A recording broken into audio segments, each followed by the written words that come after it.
Hello guys, আসসালামু আলাইকুম। কেমন আছেন? আশা করি সবাই ভালো আছেন। আপনাদের দোয়ায় আলহামদুলিল্লাহ আমি অনেক ভালো আছি। বরাবরের মতো আবারও চলে আসলাম উইন্স টুলস বিডি থেকে। আমি এনামুল হক বিজয়। আজকে যেই প্রোডাক্টটা নিয়ে কথা বলবো, সবার পরিচিত ইঞ্জিল ক্রেন।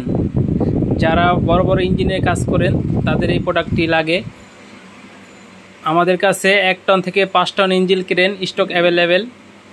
যদি কারো প্রয়োজন হয় আমাদের সাথে যোগাযোগ করতে পারেন। আমাদের মালটা অনেক হেভি, চায়নার মধ্যে একটি বেস্ট কোয়ালিটি মাল।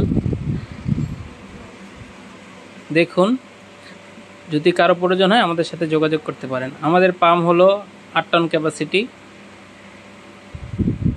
খুবই হেভি একটি প্রোডাক্ট। যদি কারো লাগে অবশ্যই আমাদের সাথে যোগাযোগ করবেন। দেখতে থাকুন, ভালো থাকবেন। আসসালামু আলাইকুম।